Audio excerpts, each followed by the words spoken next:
Hi, everyone. I'm Robbie Jenkins, and this is Breaking Boundaries, a place where we take posing beyond the stage. And today I'm excited because I'm doing something a little different. So far, I've had guests on that were also physique artists. And while we love the art of posing, it wouldn't be what it is without the music that fuels it. And so today I'm excited because I'm bringing on a person who is somebody that you've probably heard multiple times. He's had music in many trailers, one of them being Captain America, The Winter Soldier, trailer number 2, Captain Marvel, and he just seems to be like a really great guy. So I'm excited to introduce Agus.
Hello.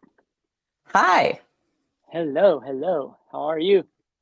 I'm good. How are you doing? Excited to be here. Thank you for inviting me. Yeah, same.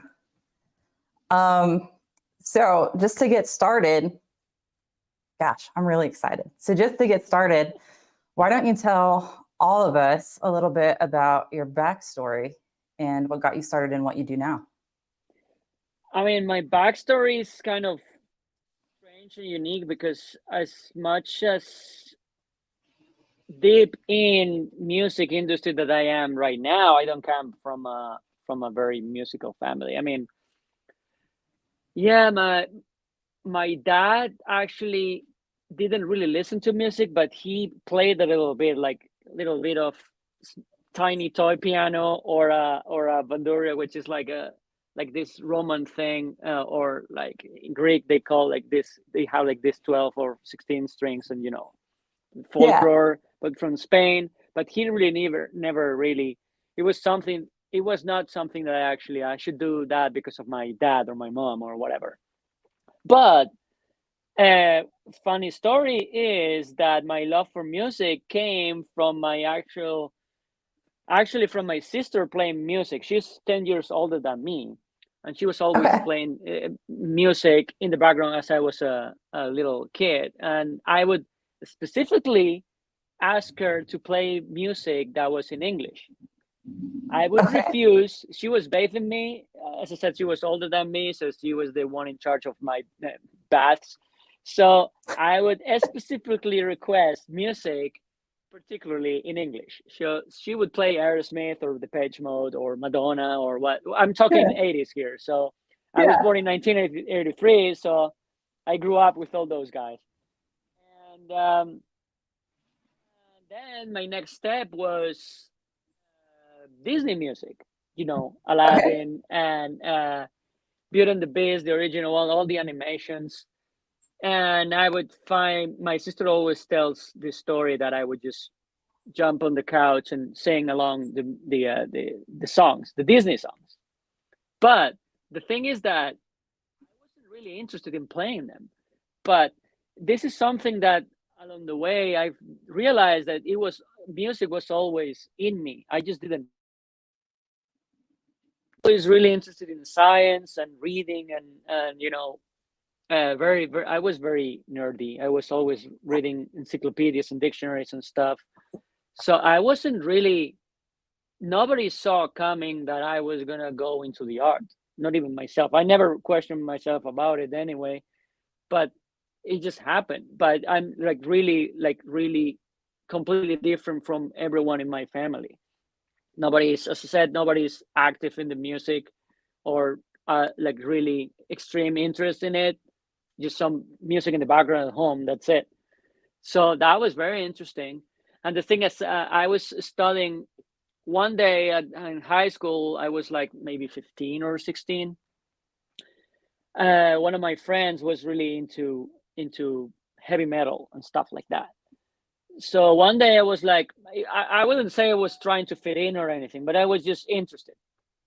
Mhm. So I borrowed from him a homemade recorded cassette tape of Master of Puppets Okay. by Metallica, obviously. Uh-huh. That was it. So first track, it was like super energetic and stuff, and by the end of it, I was like, okay, I want to play drums. That's what I want to do in my life. I forgot about all the science, all the geeky stuff. I want to play drums. By the end of the second track, it's like, okay, I want to play guitar too. So I went in order with my parents. I went there and said, okay, I want a drum set. But in Spain, I'm from Barcelona originally. We were living in a small apartment back then. Electronic. I'm talking late 90s. So Okay. back then, the electronic drum kit, it was not something that was super, fashionable or anything or easy to get, especially in Europe.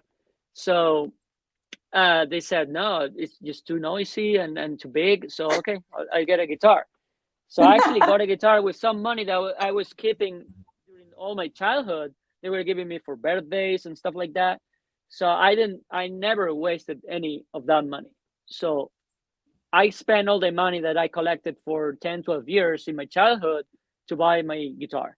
My first electric guitar, which actually I still have here, it's somewhere here. Um, that was it. So I later on I kept, because musicians are,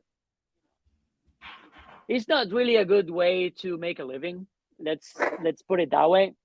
Especially in Spain, unless you're the big, unless you're Julio Iglesias or one of those guys, you don't really make money. So I I tried to get a career or something just to support myself, uh, to support my interest, because I knew I was not going to make money. So if I want to keep playing, I need to make money somehow else. So Mhm. I joined engineering at university in Barcelona, engineering of telecommunications. Just my idea was to have a job in the control room on an airport.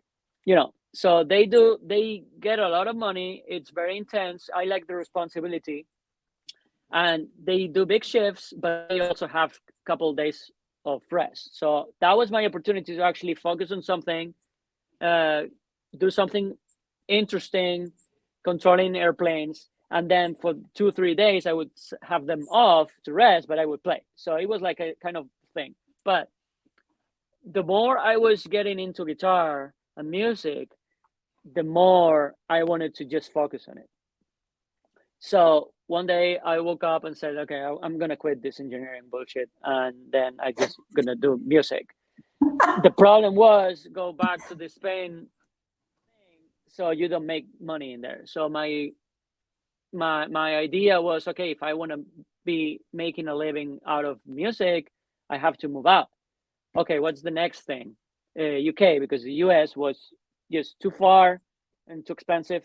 So it's like, what's the next thing? UK. Okay, I have to go to UK. Then I don't. Do I know English? No, I do not. So anyway, I went to my parents. Okay, I'm gonna quit engineering. What? Why? Because I want to be a musician. Why? And I'm gonna move out of the country. Why? You don't have any money. You don't speak English. Like, who cares? And actually, I did it. Within 2 months, I was already in the UK, just with no money, no English, just one suitcase and a guitar. So basically, that's how it started. It was back in 2005. Mhm. So yeah, that's how it started. So I joined college in the UK for guitar, and that's how it really started. So roughly, that's my music background. That's that's cool. Like I didn't know because obviously I've never gotten your backstory really. So I was very intrigued to hear what it was going to be, and I that was not what I was expecting at all. But I love it, and I love it because like I've been doing a lot of reading. I'm kind of nerdy too, and I like to read a lot into psychology. And then I've also been doing a lot of stuff like with my own faith. But there was a book I got led to called The Artist's Way. And she talks about in there how most people who are artists, like that seed is in there from the time that you're a kid. It's just whether or not it gets nurtured and is able to thrive, or if at some point you get inspired and then you finally just go ahead and take the jump. Yeah, the light just fires up. Yeah. Somehow. For me, it was a Yeah. cassette tape. Yeah. And so that's what I think is really cool too. It's not it wasn't a story of like, oh, I always grew up in music and my family was all in music and like I was just surrounded by it. It was like you kind of just found your way through it. And then you didn't even take the jump until like a bit later. Like I know a lot of people, Yep. especially now, if they have something that they love and they want to do, I was this way. If it doesn't seem reasonable, like they don't want to take that jump, and then so they go into something else, and they don't ever realize that like at any point in time, like you can always shift your direction. And You can. And in fact, I did within the music industry, I did a couple of times already. You can always change. It takes a specific type of personality to actually just go for it. Because yeah. you have to believe in yourself. If you don't go for it with all your might, you're not gonna make it. So what led you from, because now you're in Los Angeles, right? Right. Um, so what happened between from the time that you were in UK and then now going to school more for music to where you've gotten to now, to where you've got numerous projects that have been in huge Hollywood films. I think you said even video games, right? Yeah. We've been in a lot of video games, a lot of Call of Duties, Assassin's Creed. I mean, you Yeah. call it. I'm now working. I'm in the process of getting a big gig also to do a soundtrack. I cannot really talk about it yet. It's Okay. not set in stone yet. I'm literally just working on it. But yeah, it's fun too. It's just different type of writing, not only trailers or marketing campaign, just soundtracks and whatever. But Yeah. yeah, it's been a transition because people at this day today, if you ask me what do you do, I keep coming back to say I'm a guitar player, even even though okay, yeah, I have a lot of guitars back here, but I shouldn't be saying, but I feel myself as a guitar player. But that's how everything started. But the thing is that I went to the UK to build a career in guitar, and when I was doing it, I was growing. It was like 10 years of pain, no money. I mean, if you wanna learn your instrument, you have to practice a lot, Yep. and that means that you don't have really the time to work on something else. So how do you even support yourself? So it was like a lot of pain and torture during 10 years with no money, but you don't want to take another side job to support this because then it will distract you from your goal. So it took 10 years to actually build a network of contacts and clients and bands and artists that actually would support me barely, because it's hard. Music is hard.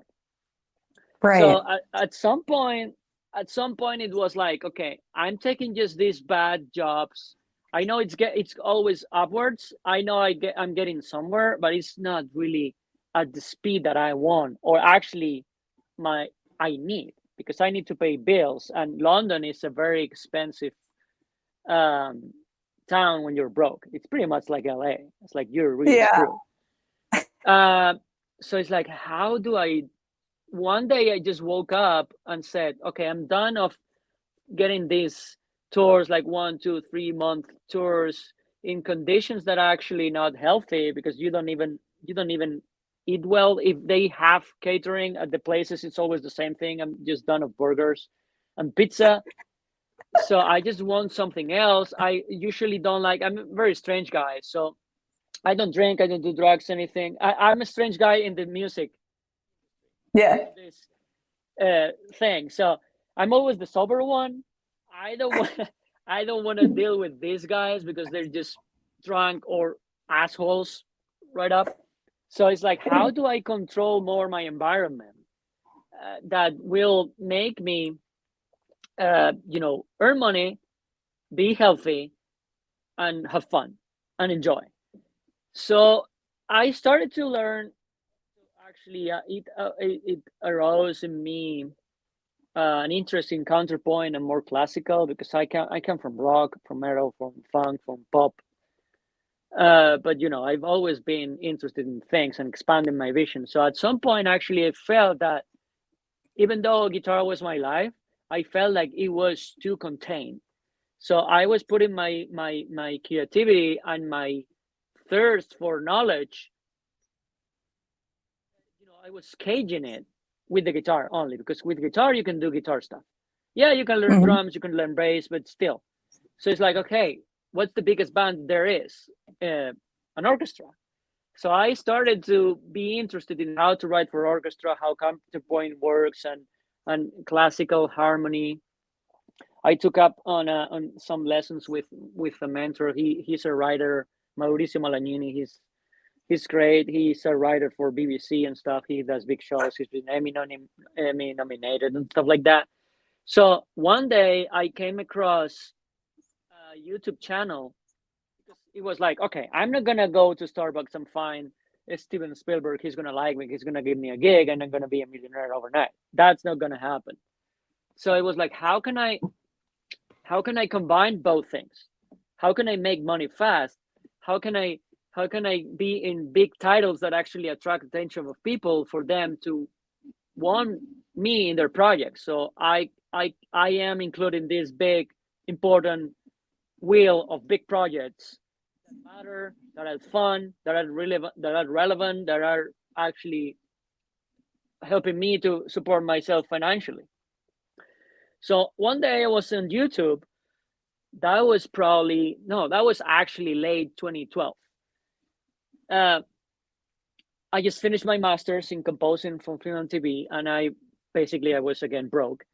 Um, so I was broke to the point that actually I always had long hair, Uh-huh. and I couldn't afford shampoo. So actually, I shaved myself. I just had this motor thing. I would do that every week myself, just because I couldn't pay for shampoo. So that's how broke I was. Um, I was for a cheaper rent. I was actually cleaning the house. We were 8 teenagers or very young people. Like really, everyone was a mess, and I was the one in charge of cleaning, because that way I could afford my room. So, but yeah, that's enough. I think you get the point of how broke I was.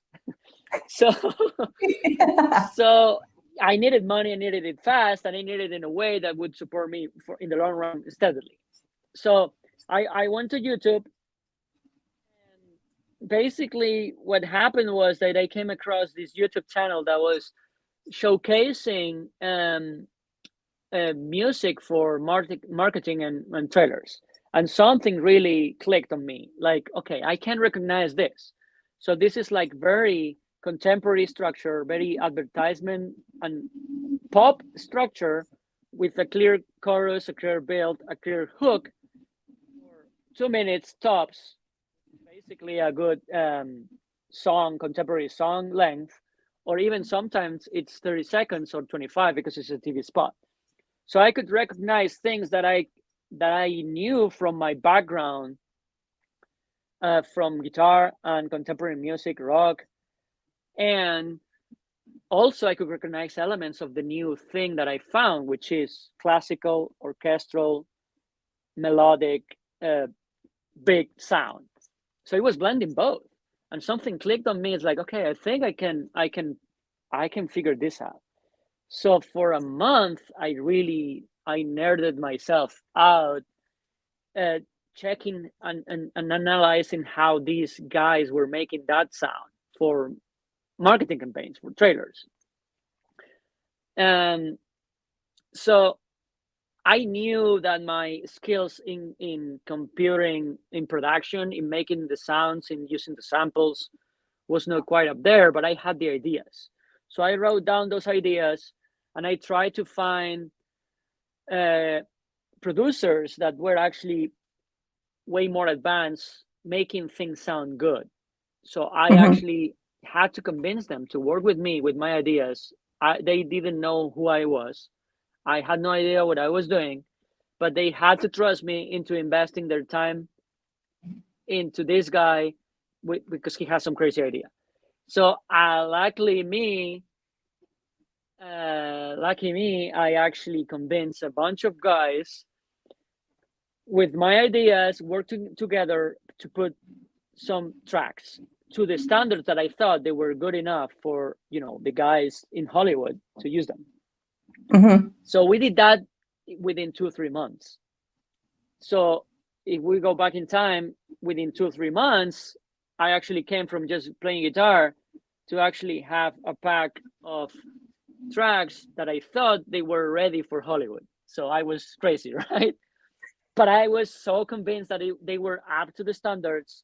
That was, as I said, late 2012, and now we are in very early 2013. So I tried to get emails, phone numbers from people working on those projects, like marketing agencies, film studios. Obviously, they did not care what I was doing. They did not pick up the phone. They did, but obviously it was a dead end. Emails never responded.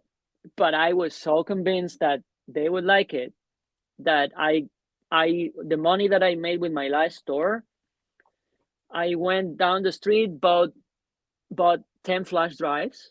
I put those tracks. I got a cheap hotel in Santa Monica, and I came here. I didn't even drive. So I had to convince someone to drive me around, a friend of a friend who was living here, also a guitar player, so we had something in common. So he would drive me around. He would drive me around during the day. He would play guitar at some places at night. So that would work out perfectly. He would get some money. He would make myself even more broke, but I was really convinced of what I was doing. So he drove me around town. I was knocking the doors, and I only had 10 shots because I only had 10 flash drives. Lucky enough, again, actually, it was the first day. It wasn't the first place we went to, but it was the first day. I went to this agency, and they were in desperate need of something. So they were so desperate that they actually listened to the flash drive that this crazy guy brought. By the time I get to the hostel in Santa Monica, I got an email asking for the stems of one of the tracks. If you're not familiarized with the term stems, it's just let's say you have all the instruments in there, you have the sections, you have guitar, you have strings, you have vocals, you have drums, percussion. So it's like a scattered set of files that they put together in the edit, and they cut to it. They cut the image to it. So that's how they do their audio stuff. Yeah. And it was like, okay, but at least he got interested enough. So the next few days, I was selecting very carefully the next flash drives that I had left, hoping that someone will listen to it. So I go back home in London, and I get an email from, I thought it was a joke, from Universal Pictures. It was talking blah blah blah. The subject was like Oblivion campaign, whatever. There was no body in the email. There was no text. It only said thank you, and an email and an attachment. So I thought it was maybe spam, maybe a joke. So I opened, and there was this whole legal blurb. The only things that I could understand was like, okay, Tom Cruise starring Oblivion, Universal Pictures, and then like blank spots, like terms, and $sign. So it's like, what the hell is this? So they were basically asking me for a quote. So there's no information online about how much you can quote these things for. So it was a total shot in the dark. I just put the amount that I thought. I was completely in shock because, I had no idea what I was doing. And that thing that I was dreaming about, it was kind of happening. So I put an amount there. They didn't even respond. But 2 weeks later, they sent me a confirmation letter. They used the song in the campaign. So they were asking me for the license, the official licensing. They sent me the stuff for signature, my bank details and stuff. And it was like, what the hell did just happen? That was 4 months of me having the idea. So that was pretty mind-blowing. So it turns out that guy was talking to other guys because, this film industry, especially in LA, everyone moves jobs all the time. So they work a lot. Everyone hears about work. So they move a lot. They get born in a year or two. They move to the next place. So everyone knows everyone because they've been either working together or they've been collaborating somehow. So this guy talked about that guy with a flash drive with new sounds. So everybody started to be like really interested in that flash drive that everyone was actually rejecting in the first place. So then also the TV spot came out, and it was like really new sound. I did it with this guy from Hungary. He had no experience either. So we came up with something apparently very fresh that nobody heard before. So everybody wanted it, and they wanted more of it. So within the next 2-3 months, we got probably around 10, 12 more movies. So more demand and they wanted more albums and more tracks. So it just started to grow and grow. Like I had no idea how. And for me, doing this thing, it was just a way, I remind you, to support my guitar thing. Yeah. Just to have more sources of income because, we have to hustle, we have to do a lot of things, but it kind of took over the whole thing. So I had to, and then how do I do that? Because I need I don't have a publisher. So I was trying to talk to some people. I didn't like their terms or the way of doing things. So it's like, okay, I'll become my own publisher. Do I know how? No, I do not, but I'll do it anyway. So I started to just learn about all this thing, and I put together a label, and I'm the publisher. So I distribute the things. So I have to find deals. I have to send the music to for distribution, but at the same time I have to talk to clients. We have to do custom jobs. I need to do more tracks because everybody wants more. So soon enough I was in charge of this publishing company. Soon enough, I mean within 6 months. Publishing company working with dozens of composers around the world because everyone needs something at any given time during the day. So if we are 9 p.m. in London means that I cannot work with someone in London because they're going to go to sleep soon. So I have to go to either Australia or the US. So I was building this type of web of craziness while I had no idea what I was doing. So that was the first few months of me deciding that I wanted to do something else besides guitar. And it was like pretty crazy. I didn't sleep at all because I would check my emails at 4 a.m. when they wanted something. So I would wake up, I would just do it. So it was just crazy. It was absolutely crazy. And to this day, I still don't know what I'm doing really, because I just never say no and just do it. They come back. I guess I figured it out. That's, I don't know how. oh my goodness, that's insane. Like that's whew. As you're like telling the story, like I can feel like the wild ride that you're going on. Um, I think what I loved most about it and something that I resonated with was you're talking about how you have your passion, you love the guitar and you're just trying to find something to fuel it. But then from that, you get like a bigger vision of how to do something. And like you didn't let anybody convince you that like it couldn't work. No, I mean that was not even a possibility. It's like, okay, you don't like Yeah. it now, you're gonna like it tomorrow. Just hold my beer. Yeah.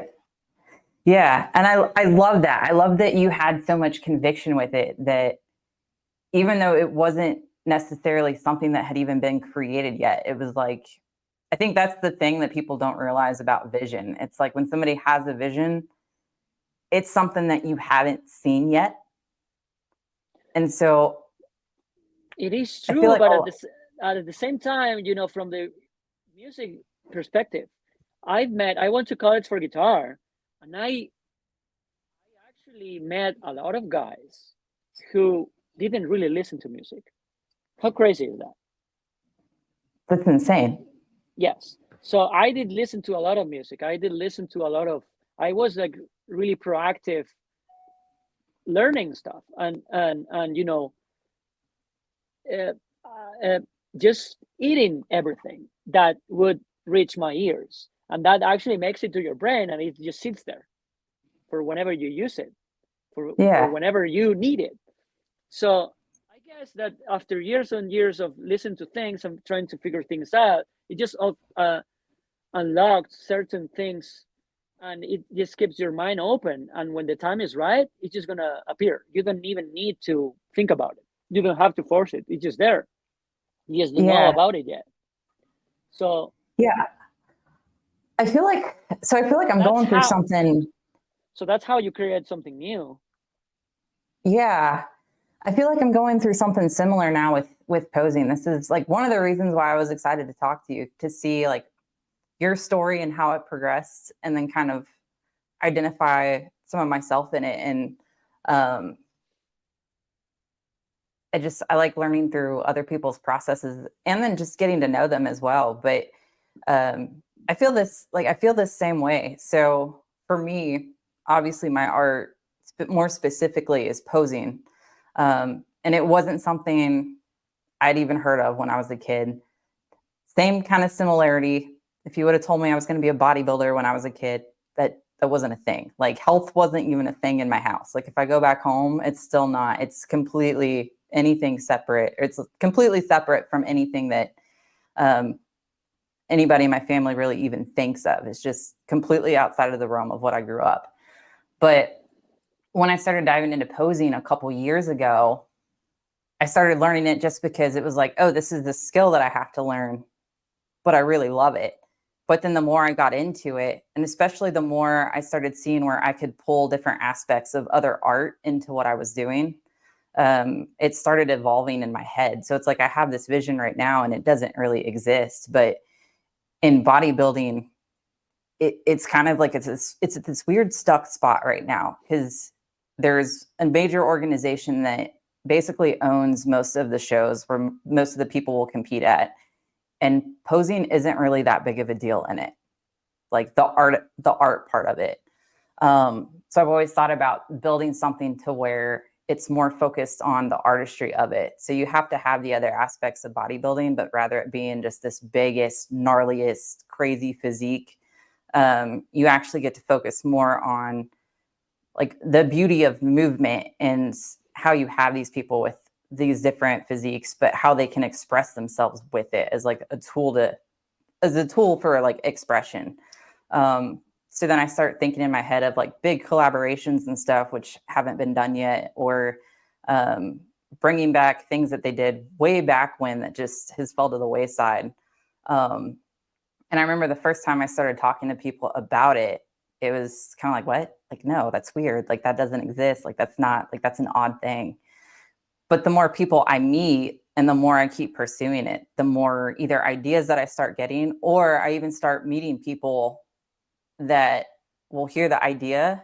And then when they think about it, they're like, oh, this is actually solid. This could actually go somewhere. And so now you have this group of us that's growing like worldwide, but we're all pretty close.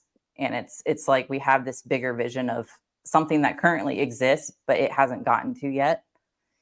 And so what I love about your story is like you had this vision of something that you could do, and it was like you just kept at it. And like that ultimately was what led you to your success, was just focusing on this vision and keeping that conviction of, yes, this can be a thing. This is something that can work. And then I mean, now, like, it's like with everybody, with everything. I mean, there's only a certain amount of times you can fail.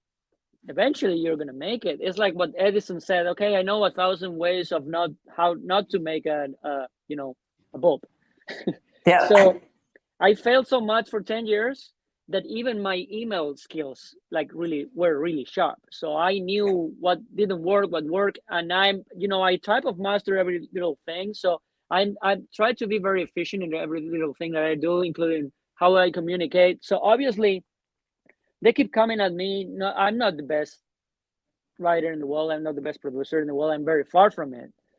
But it's a combination of things. I just know enough that I can provide what they need, but I make it so easy for them because I communicate well, so they say, because I don't talk to myself, so I don't know. But uh, they say it's easy to work with me. I'm always trying to help. So for them, that's the main thing. So they can maybe find someone else who has better chops, but why bother?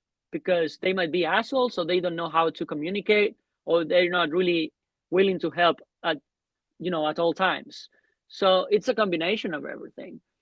And you fail so many times that you learn how not to fail anymore.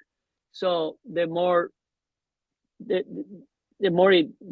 as time goes by, you keep perfecting yourself in every single shape, in every single no, there's a word for it, but I forgot. You shape yourself in a way that's actually you're building yourself towards invincibility. Yeah. And there's also the mental aspect. Obviously you're going to fail and you're going to be invincible, but you don't have to think about that. I mean, obviously you're going to fail, but you have to think you're invincible. It's like, okay, whatever you tell me, if you don't like it, you're going to like it tomorrow because I'm going to try harder. I know how you don't like it. I know how you don't like it. So I'm closer now for making you to like it. So Yeah. I don't, my point across is not that you want to work for approval of others, but you know what I mean. Yeah. In a professional world, eventually you need to be liked. So that's my world. That's the professional world. I really don't know how it relates this to you or what you do, but you have to be liked Yeah. somehow. You don't have to live for it, but you have to make a living, or you have to be at a certain level that you are comfortable with and you are enjoying, and that unfortunately means that someone else has to like you.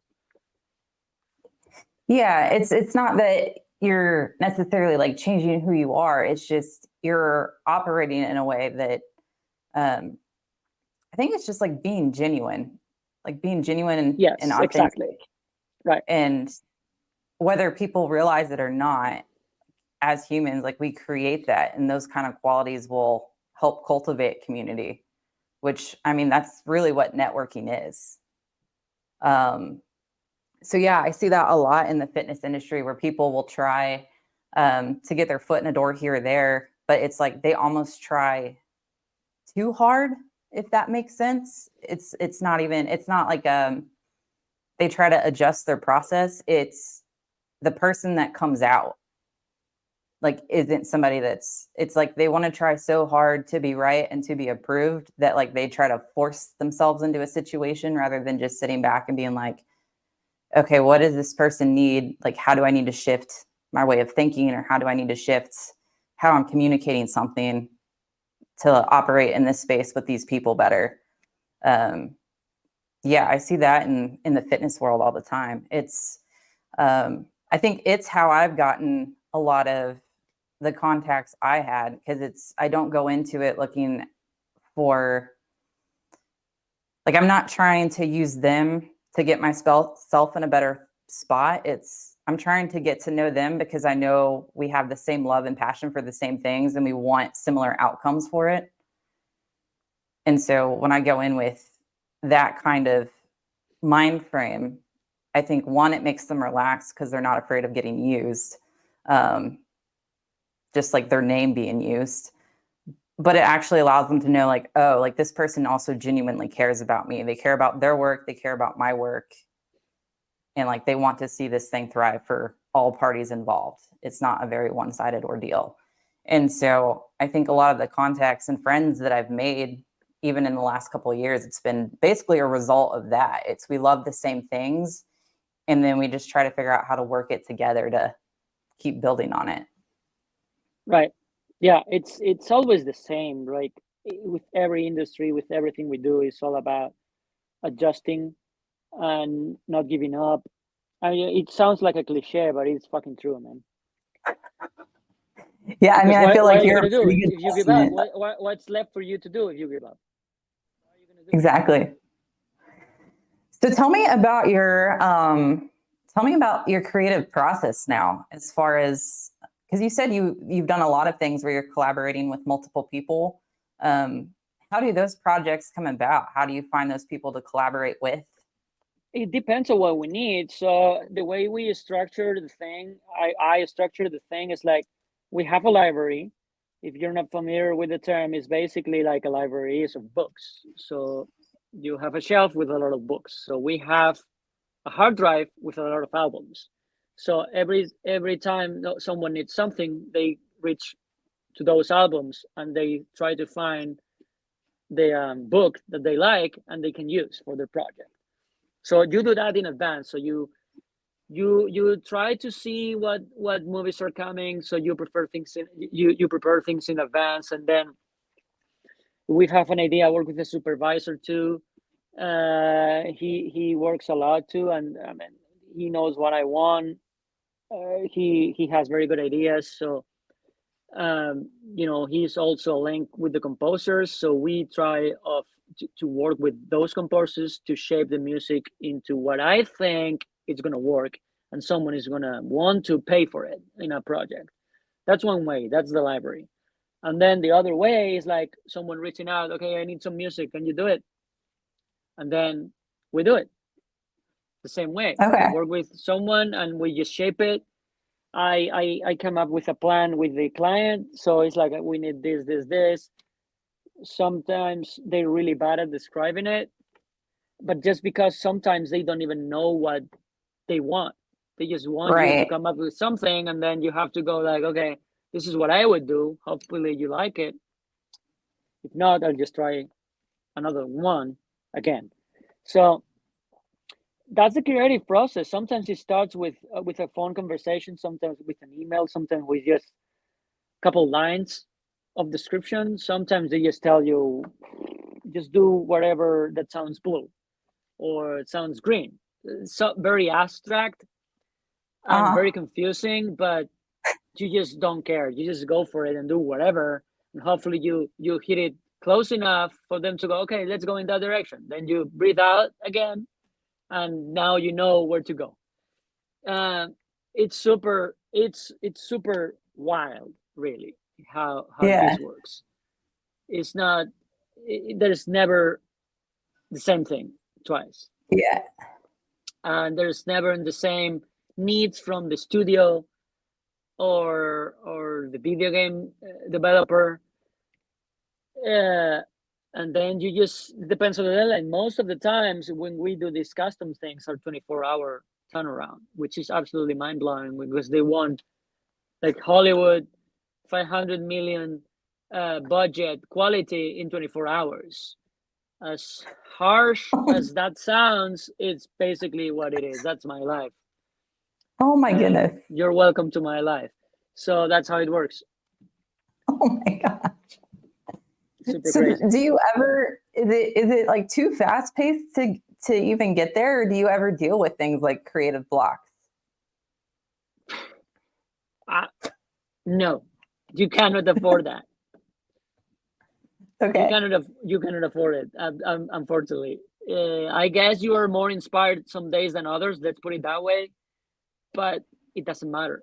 There is no way for you to run into bed and cry. You have to do it, because if you don't do it, they will not come back. So do you feel like part of it too is because it's so fast paced, like you don't really even have time for your brain to just overthink things? It's like you just kind of have to flow with it out. You take it and you do it. Next, finish one and do the next. Sometimes it's multiple at the same time, but you do it anyway. Interesting. Yeah, it makes me wonder, because I mean, I deal with it. I've talked to a lot of other friends, whether they're in like the posing space or other artist spaces, and they'll talk about creative blocks as well. And I've often wondered that too, if half the time where we get those moments is if it's because we're just overthinking it, rather than just going through the process itself. So it's like if you put yourself in this pressure to where you can't think, you just have to go. I mean, there's a big thing on it might be me, the way I was born or developed through my childhood, but it might be that I don't have those blocks. Again, this is just from the musician composer perspective. It could be completely different from you, but the blocks, as far from experience, I think they come from ego. Okay. So what do I mean by that is that you set yourself expectations, and then if you don't meet those expectations, you feel like shit. And then also there's a way of, okay, what I'm doing is shit, so I will not be impressing anyone with this. That comes ego again. So if you are not afraid of those things, if you don't have an ego, if you are humble enough to say, okay, I'm going to fail, but nothing is going to happen. So I have tomorrow, the sun will come up again and I have another go. So you are fearless, really. And I consider myself, as I said already, I'm not the best guy in town, not even by far. But I do what I do, and I know my limits. I'm very realistic with what I can do and with what I cannot do. So once you set yourself with the right expectations, I don't think you are minimizing the opportunities of a block to come up, because you have no expectations. So why fear a block? And okay, I don't have a good idea, I'll just do it anyway. It's gonna suck. Yeah, who cares? What's the worst thing that can happen? So that's my reasoning behind the blocks, the creative blocks, and ego, because there's a lot of ego on musicians and every art, really, because they usually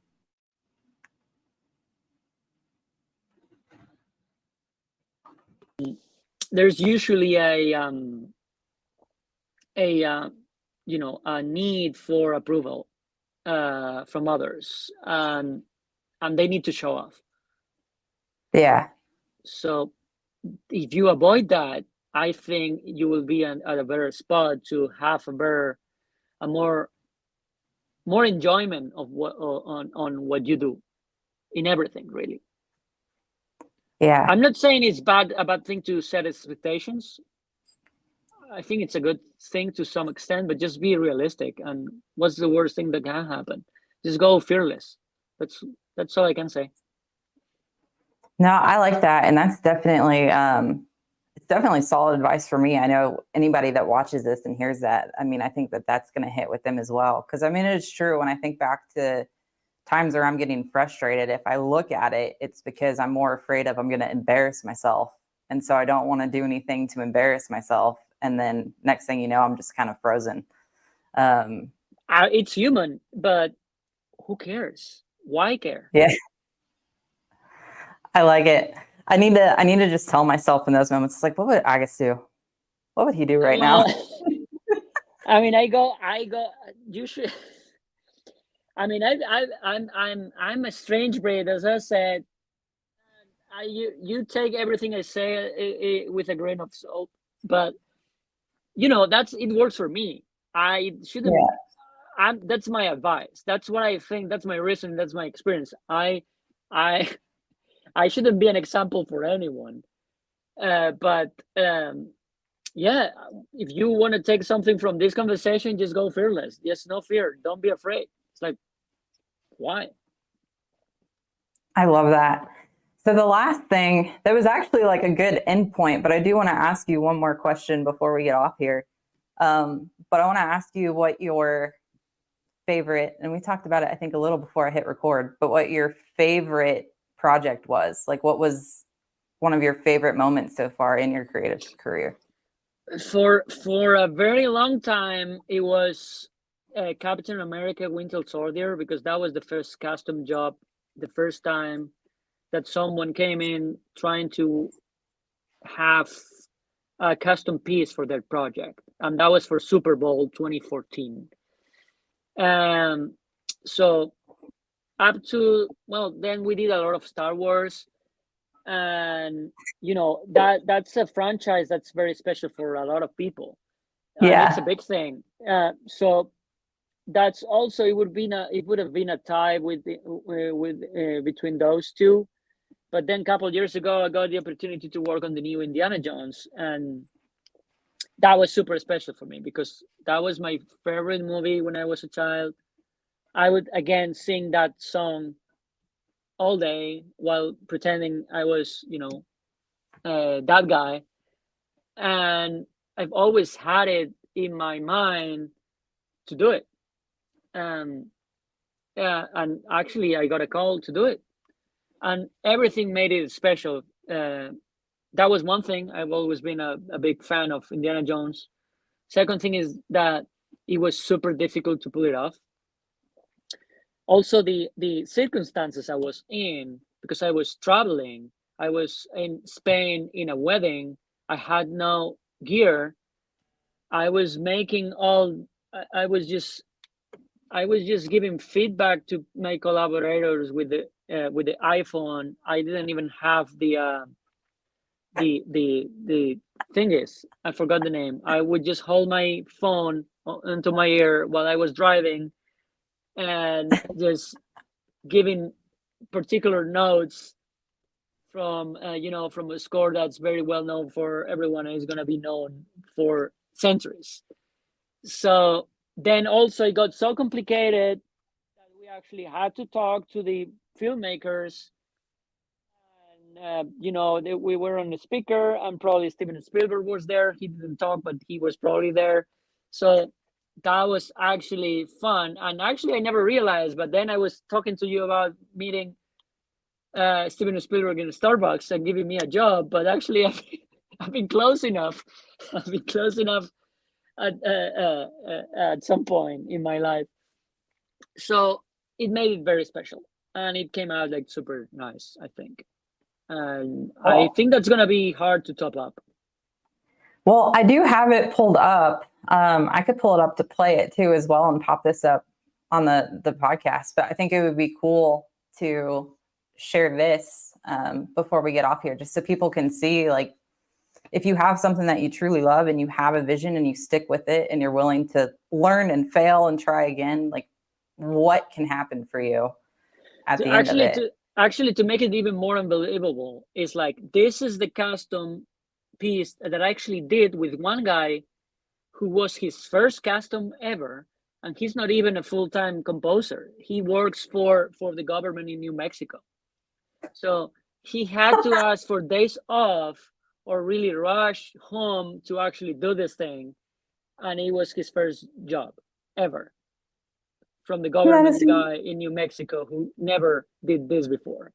So that combined with me not being in my studio and being on a wedding, and actually I was sick because I was in Cologne first for the video game trade show. I got sick there, and it was a shit show. It was a total shit show, but we pulled it off. Yeah. So I'm totally pulling this up. I'm going to play this. And so that's incredible knowing the backstory. It was just the two of you, completely unideal circumstances, and then a complete new guy. And this is the track that ends up coming from it. I miss the desert.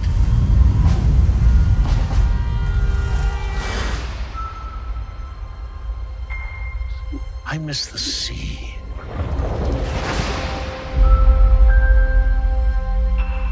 And I miss waking up every morning, wondering what wonderful adventure the new day will bring to us. Those days have come and gone. Perhaps. Perhaps not. I don't believe in magic. But a few times in my life, I've seen things. Things I can't explain. And I've come to believe it's not so much what you believe.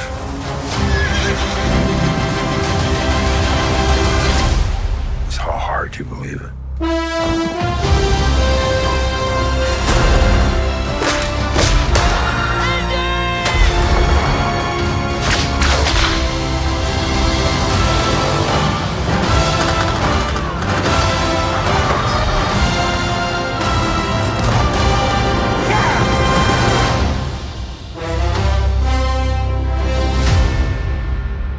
Who is this man? I'm her godfather. Related. Get back.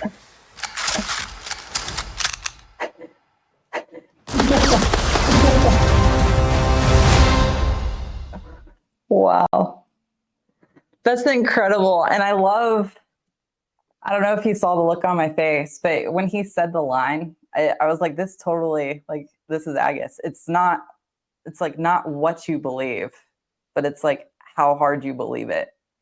Yeah, it is. So I can see how that completely just fits in with, I mean, just your whole story. Full circle. I never realized that, but you're right. Yeah. So I love that. I saw that, and there was that moment in there, and it was great too, because it's like you have this buildup of music, and then it just gets quiet there, and he says that, and as soon as he said that line, I was like, yeah, this Wow, fits. yeah. Like, no wonder. Wow, yeah, it's so funny. I mean, it's more special now that I can find a connection with this Yeah. conversation. Yeah. I love it. Well, thank you again. I really appreciate you taking the time to come on here and give your story, and talk a little bit more about, how you've gotten to where you've gotten. I think it's absolutely inspiring and incredible. And I know that there's a lot of things that you talked about that resonated with me, and I actually found helpful and inspiring for myself and stuff that I'm trying to do. But yeah, I really appreciate it. Thanks for creating the music that you create. I've posed Thank you for listening. Thank you for listening. Yeah. No, I love it. I posed to a lot of it. Actually, it was your when you took the song Human by Rag and Bone Man and did that composition. When we filmed that in Australia, I was terrified. I'd never freestyled in the way that, so we have like freestyling where we can do whatever we want, but it's still a routine, you choreograph it. And when I was in Australia, they just had me pick a song. And I'm very dynamic when I move, and I was confined to this little space. So I basically had to rely on something that brought out a whole lot of emotion, and a whole lot of passion that could still come out, even though I didn't have the space to truly like move to let it out. And that's your song that you did was the song that immediately popped up in my head. So when they had the cameras on me, it was your music that literally got me into a flow state. And for the first time ever, was able to just do something, never rehearsed, never choreographed, never practiced, and just go. Well, for let's be honest here. It's a great melody by the original artist. So we just took it to the next level, and we just rearranged it in our own way. But without a great melody from that man, probably you wouldn't have been successful the way you did. Yeah. Well, I appreciate what you do. If people watch this, they need to check out. You have a new EP out. It's got 4 songs on it. Yes. I've already checked it out. I think Silent Man is the first one that I want to tackle for my next project. It's absolutely wonderful. Makes sense. Instrumental, so you can be the star. But do you have any last words for anybody who's watching that's on their own journey, whether it's chasing a dream and bodybuilding? I will just insist on what I've been saying. It's like whatever that sparks you to keep motivated, just do it and just go for it. Don't take a no for an answer, and believe in yourself, because what's the worst that can happen? And I really hope that I can help you find that motivation, and with the right words to just keep going, because it happens. You just need to want it hard enough. And it's not a cliche, it's just real. I'm sorry. No, not at all. I appreciate it. Well, thanks again. I really appreciate it. And it's been awesome talking to you. Absolutely. Till next time. Here till next time. Thank you very much. Yeah. Bye-bye.